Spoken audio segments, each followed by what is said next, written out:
મિત્રો, સમગ્ર રાજ્યમાં અલગ અલગ જિલ્લાઓમાં તાલુકાઓમાં ભાજપના જે અલગ અલગ પ્રમુખો છે તેને નવા પ્રમુખોની બદલી કરવામાં આવી રહી છે. આમ તો તમામ માળખાઓની નવી બદલી થશે, નવા જે હોદ્દેદારો છે તેમને નવી જવાબદારી આપવામાં આવશે. સાથે જ આગામી દિવસોમાં નગરપાલિકાઓની ચૂંટણી પણ આવી રહી છે અને આ ચૂંટણીઓને ધ્યાનમાં લઈ આ વખતે ખાસ તો જે ભાજપ પ્રમુખો છે એટલે કે તાલુકાના અને શહેરના તેમાં એક 40 વર્ષની મર્યાદા રાખવામાં આવી એટલે કે યુવા પ્રમુખ બનાવવામાં આવે અને તેને લઈને જ આજે ખાસ તો જ કેન્દ્રીય સમિતિ છે જે ભાજપની તેના દ્વારા આજે અલગ અલગ રચનાઓ કરી અને સંગઠન પર્વ અંતર્ગત નવા હોદ્દેદારોની નિમણૂક કરવામાં આવી છે ને તેમાં પણ ખાસ કરીને વાત કરવામાં આવે તો આજે મોરબી જિલ્લાના 6 મંડળ પ્રમુખોની જાહેરાત કરવામાં આવી છે. શહેર તેમજ ગ્રામ્ય વિસ્તારોમાં 6 પ્રમુખોની જાહેરાત કરવામાં આવી છે.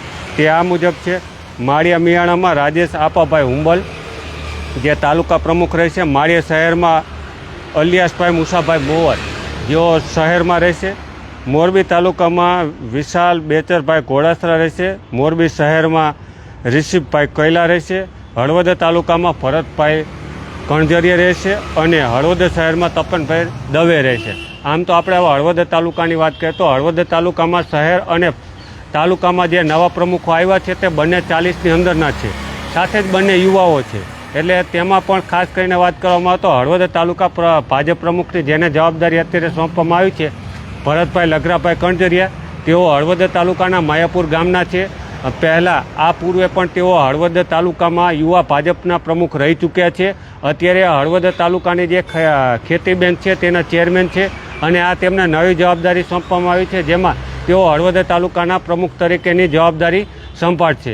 સાથે જ તપન રાજેન્દ્રભાઈ દવેની વાત કરીએ તો તેઓ પણ રાજકારણમાં ઘણા લાંબા સમયથી નાની ઉંમરથી સક્રિય છે. સાથે જ સ્વયંસેવક સંઘ, રાષ્ટ્રીય સ્વયંસેવક સંઘ સાથે સંકળાયેલા છે, સ્વયંસેવક છે અને અલગ અલગ હોદ્દાઓ તેઓ નિભાવી ચૂક્યા છે. ખૂબ જ યુવા નગરપાલિકા જે હળવદ તાલુકાની છે તેમાં કારોબારી ચેરમેન પણ રહી ચૂક્યા છે. સાથે જ અત્યારે મોરબી જિલ્લામાં મહામંત્રી છે, યુવા ભાજપમાં મહામંત્રી છે. સાથે જ અત્યારે તેમને નવી જવાબદારી સોંપવામાં આવી છે ને જેમાં તેઓ હળવદ શહેર ભાજપ પ્રમુખ તરીકે તેમને નવી જવાબદારી સોંપવામાં આવી છે. એટલે આગામી દિવસોમાં જે નગરપાલિકાની ચૂંટણી આવી રહી છે ને તેને લઈ અલગ અલગ જે રચનાઓ કરવામાં આવી છે. આમ તો સમગ્ર રાજ્યમાં નવી જ આખી બોડી બનાવવામાં આવશે એટલે કે નવા જ પ્રમુખોની જાહેરાત થવાની છે. સાથે જ આખા સંગઠનમાં એમાં પછી મહામંત્રી હોય, સભ્યો હોય, કારોબારી ચેરમેન હોય, ખજાનચી હોય, આ તમામ પદોની નવી નિમણૂક થવાની છે ને તેમાં પણ ખાસ કરીને આજે મોરબી જિલ્લામાં 6 મંડળ પ્રમુખોની જાહેરાત કરવામાં આવી છે જેમાં શહેર અને ગ્રામ્યની વાત કરી લઈએ ફરી એક વખત દર્શક મિત્રોને તો માળિયા તાલુકામાં રાજેશભાઈ આપાભાઈ હુંબલ જેઓ માળિયા તાલુકામાંથી પ્રમુખ તરીકેની જવાબદારી નિભાવશે. મોરબી શહેરમાં અલિયાસભાઈ મુસાભાઈ મોવર જેઓ શહેરમાં જવાબદારી નિભાવશે માળિયા શહેરમાં. સાથે મોરબી તાલુકાની વાત કરીએ તો વિશાલભાઈ બેચરભાઈ ઘોડાસરા જેઓ મોરબી શહેરમાં તાલુકા ભાજપ પ્રમુખ તરીકે જવાબદારી નિભાવશે અને મોરબી શહેરની વાત કરીએ તો રિષભભાઈ કૈલા જેઓ મોરબી શહેરમાં ભાજપ પ્રમુખ તરીકે જવાબદારી નિભાવશે. અને હળવદ તાલુકાની વાત કરીએ તો ભરત લઘરાભાઈ કણઝરિયા જેઓને જવાબદારી સોંપવામાં આવી છે અને હળવદ શહેરમાં તપન રાજેન્દ્રભાઈ દવેને જવાબદારી સોંપવામાં આવી છે. બંને યુવા ભાજપ પ્રમુખ છે.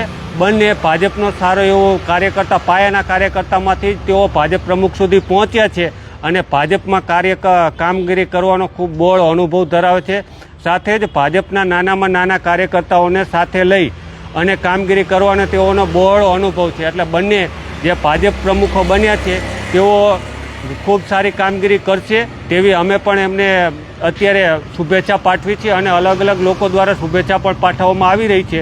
સાથે જ ખાસ તો મહત્ત્વની જાણકારી આપવા માટે જ અત્યારે આપણે ફેસબુક, યુટ્યુબ અને ઇન્સ્ટાગ્રામ પર લાઈવ હતા અને તેઓ દર્શક મિત્રોને જાણકારી આપવા કે મોરબી જિલ્લાના 3 મંડળો પર એટલે કે માળિયા, મોરબી અને હળવદ આ 3 વિસ્તારોમાં એટલે કે 6 ભાજપ પ્રમુખોની જાહેરાત થઈ છે. અને ખાસ કરીને હળવદ તાલુકાની વાત કરીએ તો ભરત લઘરાભાઈ કણઝરિયા જેઓ માયાપુર ગામના છે અને હળવદ શહેરમાં તપન રાજેન્દ્રભાઈ દવે જેઓ હળવદ શહેરના છે. એટલે બંને ભાજપ પ્રમુખોની જાહેરાત થઈ ચૂકી છે અને આગામી દિવસોમાં નગરપાલિકાની ચૂંટણી પણ આવી રહી છે. એટલે ક્યાંક ને ક્યાંક ચૂંટણીને લઈ અને સારી કામગીરી કરે તેવી તમામ દર્શક મિત્રો શુભેચ્છાઓ પાઠવી રહ્યા છે. આભાર મિત્રો.